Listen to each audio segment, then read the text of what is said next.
السلام علیکم ناظرین، اس ایپیسوڈ کی شروعات میں ہم دیکھتے ہیں قبیلے میں نیلوفر ارحان کی جانب جانے کی تیاری کر رہی ہوتی ہے۔ وہ جلدی جلدی سامان اٹھاتی ہے کہ اس میں ملون خاتون وہاں داخل ہوتی ہیں اور کہتی ہیں ارحان ٹھیک ہے، پریشان ہونے کی ضرورت نہیں۔ نیلوفر کہتی ہے ارحان کبھی نہیں کہے گا کہ اسے تکلیف ہے۔ ملون خاتون کہتی ہیں تم مجھے میرے بیٹے کے بارے میں بتا رہی ہو؟ کیا تم اب سمجھ گئی ہو کہ میں نے تمہیں قرارگاہ کیوں نہیں بھیجا؟ میں نے تمہیں جانے کی اجازت نہیں دی اور اب بھی نہیں دوں گی۔ نیلوفر کہتی ہے میں نے اجازت نہیں مانگی ملون خاتون۔ یہ کہتے ساتھ وہ آگے بڑھتی ہے تو ملون خاتون اس کے سامنے آتے ہوئے کہتی ہیں پھر یہ میرا حکم ہے کہ کوئی کہیں نہیں جائے گا، ہم ایسے ہی رہیں گے جیسے ہم نے یہ خبر سنی ہی نہ ہو، تم قبیلے میں معاملات سنبھالو گی۔ یہ کہتے ساتھ ہی ملون خاتون چلی جاتی ہیں۔ وہ نظروں سے جیسے ہی اوجھل ہوتی ہے نیلوفر ایک دم سے گھوڑے پر سوار ہو جاتی ہے۔ وہ آنے والی گونچا اس سے پوچھتی ہے نیلوفر کہاں جا رہی ہو؟ تو نیلوفر کہتی ہے ارحان کے پاس۔ یہ کہتے ساتھ ہی وہ گھوڑے کو دوڑ لگا دیتی ہے۔ قرارگاہ میں ارحان دیوان میں بیٹھا ہوتا ہے اور شہنشاہ سے کہتا ہے آپ نے مجلس کا مطالبہ کیا، یہ ہے مجلس۔ اوچی کہتا ہے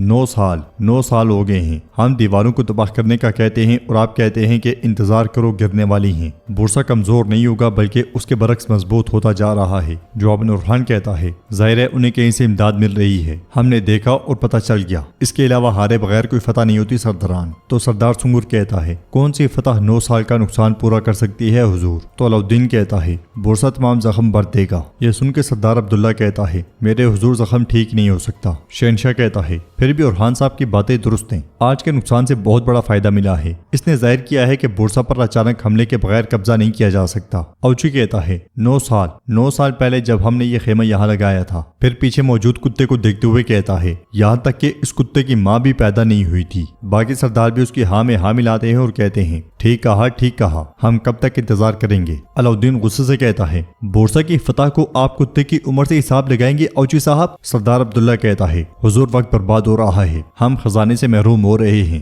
ہم کب تک انتظار کریں گے؟ علاؤالدین کھڑے ہو کر کہتا ہے تم کیا کہہ رہے ہو سردارو؟ یہ ارحان صاحب کا فیصلہ ہے۔ سامنے سے اوچی بھی کھڑا ہو جاتا ہے اور کہتا ہے پھر ہم نے جنگی مجلس کیوں اکٹھی کی؟ وہ دونوں بحث کر ہی رہے ہوتے ہیں کہ ارحان مکہ میز پہ دے مارتا ہے اور غصے میں سردار اوچی کو دیکھتا ہے تو وہ ایک دم سے بیٹھ جاتا ہے۔ اس لیے جیرکتے وہاں پہنچتا ہے اور سینے پہ ہاتھ رکھتے ہوئے کہتا ہے عثمان صاحب کا سلام لایا ہوں۔ ارحان کہتا ہے وعلیکم السلام، لیکن آپ اتنی دور سے صرف سلام تو نہیں لے کر آئی۔ جیرکتے کہتا ہے شکست کے زخم بھر لو، 2 دن بعد عثمان صاحب تمام صدران کے جرگے میں انتظار کر رہے ہوں گے۔ یہ سن کر شاہین شاہ اور دیگر صدران مطمئن ہو جاتے ہیں، مگر ارحان کافی زیادہ غصے میں دکھائی دیتا ہے۔ بورسا میں گورنر ساروس فلاویوس اور اس کے بھائی کے ساتھ کھڑا ہوتا ہے اور نقشے کی طرف اشارہ کرتے ہوئے کہتا ہے اس بار بحری جہاز قسطنطنیہ سے سامان لے کر کرگابورم کے ساحل سمندر پر اتاریں گے۔ اکتاویوس تم سامان لے کر بورسا میں لاؤ گی۔ تو اکتاویوس کہتا ہے آپ نے مقام کیوں بدلا؟ ساروس کہتا ہے ہم انہیں ہر بار ایک مختلف ساحل پر اتارتے ہیں کیونکہ ترکوں کے سپاہی آس پاس گھوم رہے ہیں، میں سامان خطرے میں نہیں ڈال سکتا۔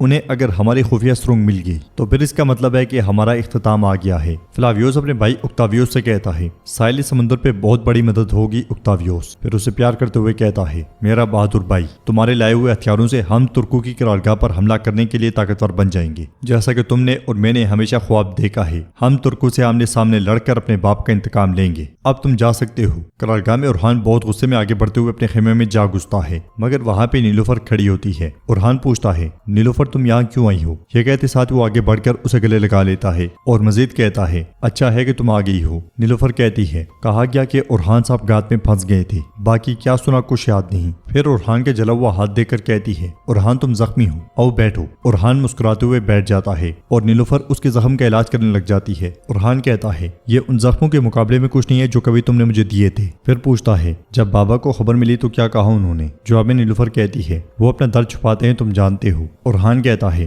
میرے بابا نے میری فتوحات کی وجہ سے کبھی میرے راستے میں رکاوٹ نہیں ڈالی، لیکن اب میں جرگے تک اپنا راستہ جاری رکھوں گا۔ آج رات میں ایک فریضے پر جاؤں گا اور یہاں کی صورتحال کے بارے میں قبیلے نے بھی سن لیا ہوگا۔ میں جاننا چاہتا ہوں کہ کون کیا سوچتا ہے۔ تم جانتی ہو کہ سب سے اچھی معلومات ایک سردار کی بیوی سے لی جا سکتی ہے۔ یہ کہتے ساتھ وہ اٹھ کے اس سے گلے ملتا ہے۔ ناظرین اس کے بعد ہم دیکھتے ہیں کہ کئی قبیلے میں دسترخوان تیار کیا جا رہا ہوتا ہے۔ ملون خاتون دیدار خاتون کے ساتھ خیمے میں داخل ہوتی ہیں اور پوچھتی ہیں ارس خاتون دسترخوان میں کوئی کمی تو نہیں ہے نا؟ ارس کہتی ہے نہیں ہے ملون خاتون۔ حلیمہ ایک دم سے کہتی ہے کیسے نہیں ہے؟ میرے بھائی نہیں ہیں، میری بہن نہیں ہے۔ دیدار ایک دم سے کہتی ہے بالکل، فاطمہ خاتون پہاڑوں سے کب واپس آئیں گی؟ ہماری آنکھیں آنکھیں انہیں تلاش کر رہی ہیں تو ملون خاتون کہتی ہیں وہ ایک اہم کام نپٹا رہی ہے، آپ جانتی ہیں کہ وہ کوئی کام ادھورا نہیں چھوڑتی۔ حلیمہ کہتی ہے میری بہن کو واپس آ جانا چاہیے، میں اکیلی شکار پر نہیں جا سکتی۔ جواب میں ملون خاتون کہتی ہیں تم جلدی اپنے شوہر کے ساتھ شکار پر جاؤ گی، اپنی بہن کے بغیر بھی تم اکیلی نہیں ہوگی۔ پھر اسے پریشان دے کر کہتی ہیں تم اتنی حیران کیوں ہو، تم اور فاطمہ اب دونوں شادی کر لو۔ دیدار خاتون جلدی تمام صدران کی خواتین کو ہمارے قبیلے میں مدعو کریں گی اور میں ان میں سے مناسب سردار کے بیٹے کا انتخاب کروں گی۔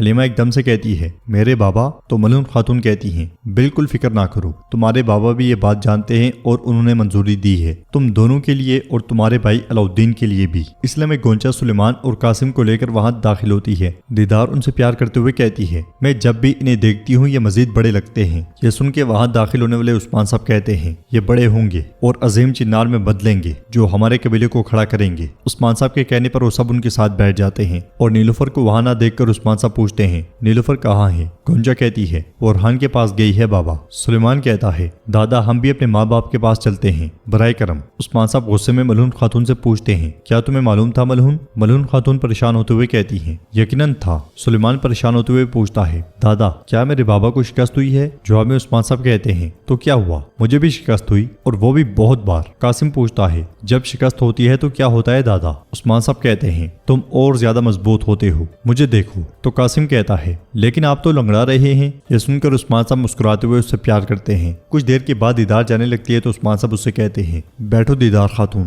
آپ شاہین شاہ کی بیوی ہیں جو کئی سالوں تک میرے ساتھ رہا ہے، آپ ملون کے رازدار ہیں اور خاندان سے ہیں، اس لیے میں گونچا کھانے میں کچھ ملاتی ہے تو ملون خاتون اسے دیکھ جاتی ہیں مگر کچھ نہیں بولتی۔ اور عثمان صاحب کہتے ہیں ہمیں بورسا سے فتح کی خبر ملے تاکہ یہ دسترخوان اور ہمارا قبیلہ پہلے کی طرح خوش و خرم ہو اور پھر دعوتیں ہوں گی اور لوگ لطف اندوز ہوں گے۔ نیلوفر بلا وجہ وہاں گئی ہے اور ارحان ویسے بھی یہاں آنے والا ہے، میں نے جرگے کے لیے تمام صدران کو بلایا ہے۔ اس کے ساتھ ہی سب کھانا کھانے لگ جاتے ہیں۔ ناظرین اس کے بعد ہم دیکھتے ہیں کہ قرارگاہ میں علاؤالدین کچھ دیکھ رہا ہوتا ہے، اس لیے میں شاہین شاہ وہاں داخل ہوتا ہے۔ علاؤالدین کھڑے ہو کر کہتا ہے ہر روز چند سطور سے ہی میں محاصرے کے دوران کا احوال لکھتا ہوں تاکہ یہ سطور مستقبل میں میرے بچوں کے لیے یادگار اور رہنما ثابت ہوں۔ شہنشاہ کہتا ہے آج لکھی جانے والی سطریں سب سے مشکل ہوں گی، ہم سب کے دلوں میں غم کی آگ بھڑک رہی ہے، ظاہر عثمان صاحب کے دل میں بھی، بغیر کسی حاصل وصول کے برہان صاحب کو کھونے کا غم، اس لیے وہ جرگہ بلائے ہوئے ہیں۔ علاؤالدین کہتا ہے شاہین شاہ صاحب آپ کیا کہنا چاہتے ہیں؟ تو شاہین شاہ کہتا ہے یہ پیش رفت بلائی کا پیش خیمہ نہیں ہے علاؤالدین صاحب۔ علاؤالدین کہتا ہے میرے بابا جنگ اور جرگے دونوں میں اپنے دماغ اور دل کو ہم آہنگ کرنے کی مہارت رکھتے ہیں، آپ طویل عرصے تک ان کے ساتھ رہے ہیں، میرے جتنا تو آپ بھی انہیں جانتے ہیں۔ شاہین شاہ کہتا ہے تمہارے بھائی کو پہلی بار شکست ہوئی ہے علاؤالدین، تمہارے بابا بہادری میں تمہارے بھائی پہ اور ذہانت میں تم پہ بھروسہ کرتے ہیں، ظاہر ہے کہ بورسا کو فتح کرنے کا واحد راستہ ذہانت کو بہادری سے برتر رکھنا ہے، تمہیں اس فریضے کا طلبگار ہونا چاہیے۔ علاؤالدین کہتا ہے شاہین شاہ صاحب میری ذمہ داری میرے بابا جو کہیں گے اسے پائے تکمیل تک پہنچانا ہے۔ شاہین شاہ کہتا ہے تم جو بھی کہو گے اور جو بھی کرو گے میں تمہارے ساتھ ہوں۔ یہ کہتے ساتھ ہی شاہین شاہ چلا جاتا ہے۔ ناظرین اس کے بعد ہم دیکھتے ہیں کہ قبیلے میں عثمان صاحب سو رہے ہوتے ہیں اور خواب میں دیکھتے ہیں کہ ارحان رسی اٹھائے ان کے سامنے کھڑا ہے اور پوچھتا ہے بابا کیا ہم اللہ کے لیے جانور نہیں قربان کریں گے؟ یہ خواب دیکھتے ساتھ ہی عثمان صاحب کی آنکھ کھل جاتی ہے، ان کے پسینے چھوٹ جاتے ہیں، ادھر وہ بیٹھتے ہیں تو ادھر قرارگاہ میں لیٹا ہوا ارحان بھی اٹھ کے بیٹھ جاتا ہے۔ یہ دیکھ کے ملون خاتون عثمان صاحب کے جبکہ نیلوفر ارحان کے پاس جاتی ہے اور پوچھتی ہے ارحان خیر ہو؟ ارحان کہتا ہے میں نے ایک خواب دیکھا۔ ادھر عثمان صاحب کہتے ہیں میں نے اپنے ارحان کو خواب میں دیکھا۔ ادھر ارحان کہتا ہے میری گردن پہ خنجر رکھا گیا۔ ادھر عثمان صاحب کہتے ہیں میں نے اپنے ارحان کو پتھر پہ رکھا ہے، میں نے اس کی جانب سے دیا گیا خنجر ہی اس کی گردن پہ رکھا ہے۔ ادھر نیلوفر ارحان سے پوچھتی ہے کیا خنجر نے کاٹا؟ ملون خاتون بھی یہی سوال عثمان صاحب سے پوچھتی ہیں کیا تم نے خنجر سے کاٹا؟ تو عثمان صاحب کہتے ہیں ہاں کاٹا۔ ادھر ارحان بھی جواب دیتے ہوئے کہتا ہے کاٹا۔ یہ سن کر نیلوفر اور ملون خاتون دونوں بہت پریشان ہو جاتی ہیں اور نیلوفر ارحان کو گلے لگا لیتی ہے۔ پھر ارحان کہتا ہے نیلوفر یہ علیحدگی کا وقت ہے، ہم دونوں کے فریضے ہمارے منتظر ہیں۔ نیلوفر کہتی ہے میں تمہارا انتظار کروں گی۔ اگلے ہی منظر میں وہ دونوں گھوڑوں پر سوار ہوتے ہیں اور اپنے اپنے راستے روانہ ہو جاتے ہیں۔ تو ناظرین اس کے ساتھ یہ ایپیسوڈ بھی اختتام پذیر ہوتی ہے۔ ویڈیو پسند آئے تو لائک کر دیں، شیئر کر دیں، سبسکرائب نہیں کیا ہوا تو سبسکرائب کرنے کے ساتھ ساتھ گھنٹی والے آئیکن کو دبانا مت بھولیں۔ ملتے ہیں انشاءاللہ نیکسٹ ویڈیو میں، تب تک کے لیے رکھیں اپنا اور اپنوں کا بہت زیادہ خیال۔ اللہ نگہبان۔